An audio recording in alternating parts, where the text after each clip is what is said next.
খুলেন বাইজিদ বোস্তামির কিতাব, পড়েন, ওটা মোতালা করেন।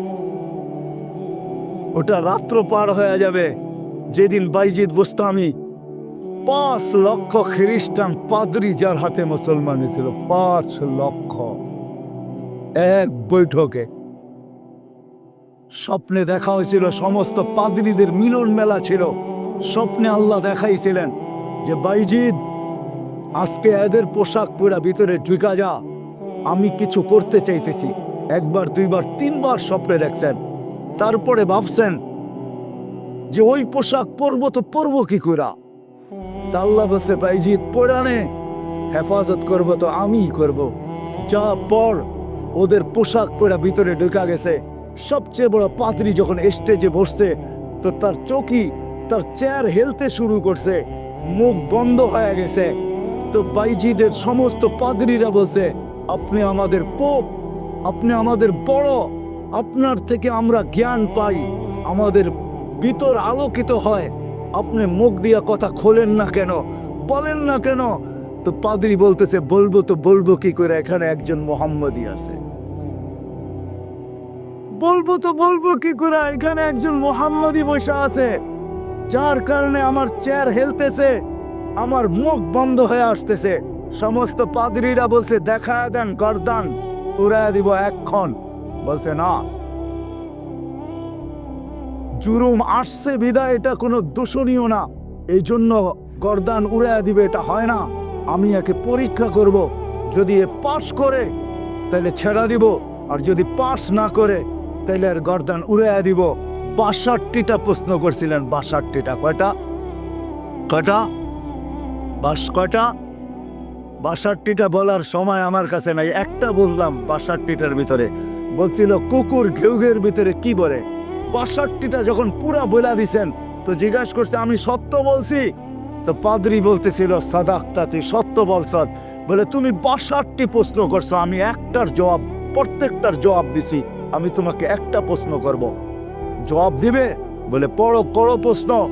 বলে, আকাশ আর জান্নাতের চাবি কি? আকাশ আর জান্নাতের চাবি কি? বড় পাদ্রী চুপ হয়ে বসে গেছে। 5 লক্ষ পাদ্রী ধরছে যে 62টার জবাব দিছে, আপনি একটার জবাব দিবেন না, তো দিবেন না কেন? বলছে, আমি জবাব জানি, দিলে তোমরা আমাকে মানবে না, মানবে এটা আগে বলো। বলছে, অবশ্যই, আপনি আমাদের বড় পোপ, যা বলবেন আজকে তাই মানবো। বলে, জান্নাত আর আকাশের চাবি হইল লা ইলাহা ইল্লাল্লাহ মুহাম্মাদুর রাসূলুল্লাহ। 5 লক্ষ একবারে মুসলমান বেছে ওই বাইজিদ বোস্তামি রহমতুল্লাহ আলাইহি হাতে। হায় হায়, আবু হানিফার জানাজা দেখা 90,000 খ্রিস্টান মুসলমান হয়েছে। জানাজা দেখা, মুর্দা দেখা। ইমাম তাইমিয়ার জানাজা দেখা 50,000 খ্রিস্টান মুসলমান হয়েছে। আহমদ ইবনে হাম্বল রহমতুল্লাহ আলাইহি জানাজা দেখা 60,000 খ্রিস্টান মুসলমান হয়েছে। শুধু শুধু আহমদ ইবনে হাম্বল রহমতুল্লাহ আলাইহি বলেন নাই, আমাদের জানাজা আমাদের সততার প্রমাণ। আমাদের সততার প্রমাণ হলো যে আমরা যে সত্য, এটার প্রমাণ হলো আমাদের জানাজা। 60,000 খ্রিস্টান মুসলমান হয়েছে মুর্দা দেখা। জিন্দা অবস্থায় কতটি আল্লাহ জানে। তো যেটা আমি বুঝাইতেছিলাম, ওইখানে আছে কুকুর কি বলে বলো। প্রথম শুরু করছে, 1 বলো যেটার 2 নাই, 2 বলো যেটার 3 নাই, 3 বলো যেটার 4 নাই, 4 বলো যেটার 5 নাই, 5 বলো যেটা 6 নাই, 6 বলো যেটা 7 নাই। এরকম 62টা প্রশ্ন করছেন। 62টা প্রশ্নের জবাব দিছেন বাইজিদ বুস্তামি রহমতুল্লাহ আলাইহি। আর বাইজিদ এমনি হয় নাই। ওনার আব্বা ছিলেন না। কাহিনী আমি অন্যদিকে চলে যাব। আমরা তো ছেলে পেলেকে বানাইতে চাই না, মাও আজকে বানাইতে চায় না, বাপও বানাইতে চায় না। আমরা বানাইতে চাই দুনিয়ার এডুকেটেড। রাগ হলেন না, পায়ে হাত পড়ি। আপনি সাধারণ শিক্ষায় শিক্ষিত করতে চান, ঠিক না? জেনারেল শিক্ষার মানে কি? ডিকশনারিতে কি লেখা আছে জেনারেলের অর্থ বলো? যারা কলেজে পড়ছেন, স্কুলে পড়ছেন, বলেন জেনারেলের অর্থ কি? সাধারণ। সাধারণ কোনোদিন গৌরবের বিষয় হয় না।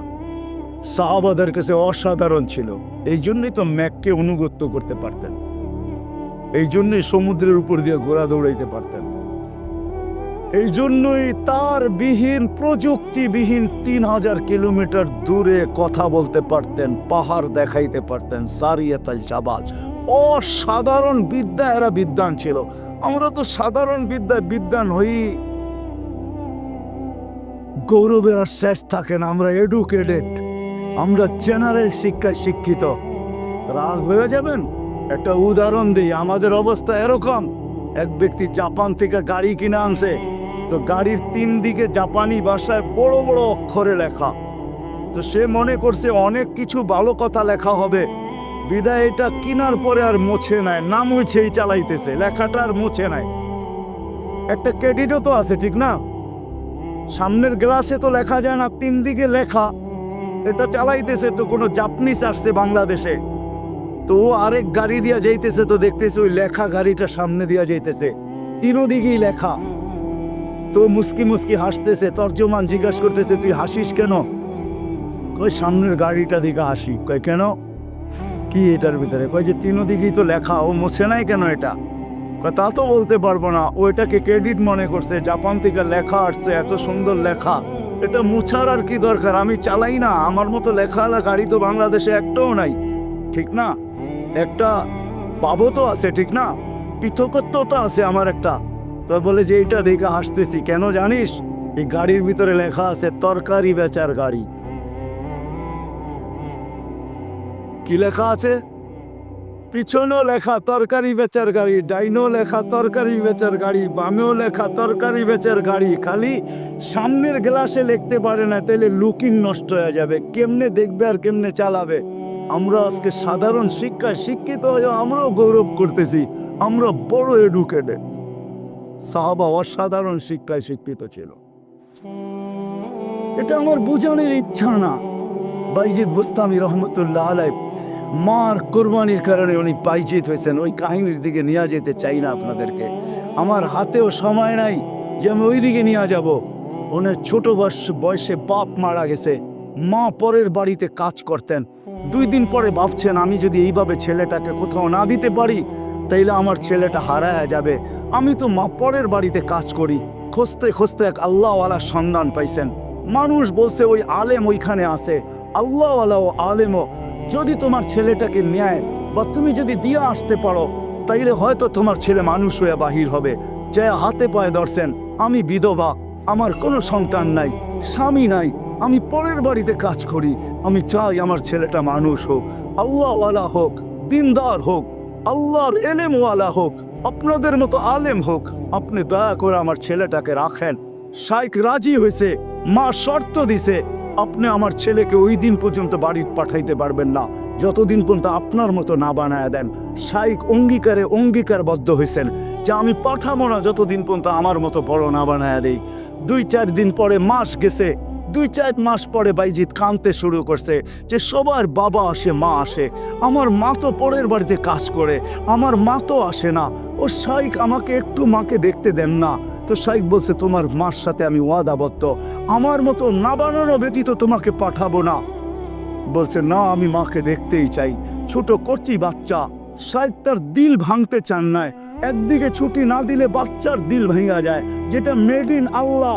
আরেকদিকে ছুটি দিলে মার অঙ্গীকার ভেঙে যায়। শাইখ তখন বলছেন, বেটা ছুটি দিতে পারি, এতগুলো সবক যদি তুই আজকে আমাকে শুনাইতে পারিস, কোরআনের এতটুকু যদি মুখস্থ শুনাইতে পারিস। বাইজিদ বুস্তামি কোরআন নিছেন, হাত উঠায় দিছেন, মালিক মাকেই তো দেখতে যাব, কোরআন তো দিলের ভেতরে তুই জমায়া দিবি, তুই না দিলে তো আমি মুখস্থ করতে পারবো না। চোখের পানি, কচির ঠোঁটের পানি ছাড়া দিয়া বাইজিদ যখন হাত তুলছেন, পৃষ্ঠা উল্টাইতেছিল, কথা কোরআন যেন ভিতরে যেরকম আমরা আমাদের মোবাইলের ভিতরে নেই, ব্লুটুথের মাধ্যমে, শেয়ার হিটের মাধ্যমে, হোয়াটসঅ্যাপের মাধ্যমে সে পৃষ্ঠা উল্টাইতেছিল, কোরআন তার ভিতরে কাটতেছিল। যতটুক সবক শাইখ দিছে এর চেয়ে বেশি যায় বলছে শাইখ রেডি হয়ে গেছে।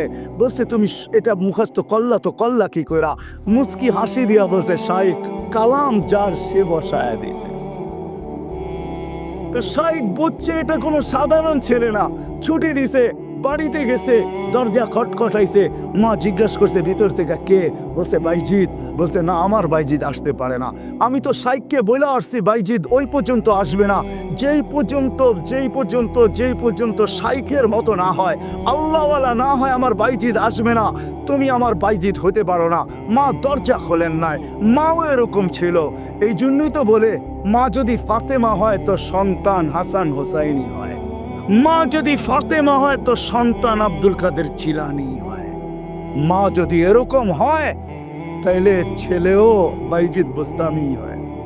বাইজিৎ ফিরে আসছে, আইসা বলছে শাইখ আমাকে আর ছুটি দিবেন না। আম্মা দরজা খোলেন নাই, আম্মা মানতেই রাজি ছিল না যে আমি ওনার বাইজিৎ।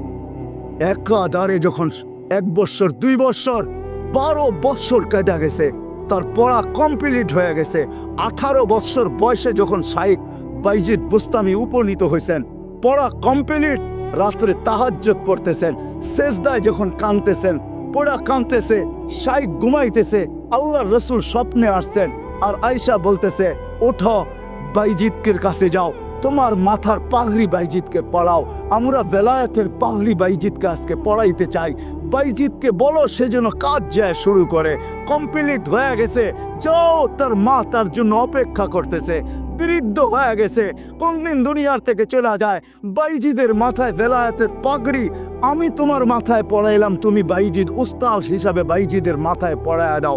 যা দেখে বাইজিদ রহমতুল্লাহ আলাইহি সেজদায় পড়ে কাঁদতেছেন, উঠাইছে উস্তাদ, বেটা ওঠ, হয়ে গেছে কাম। কি হয়ে গেছে?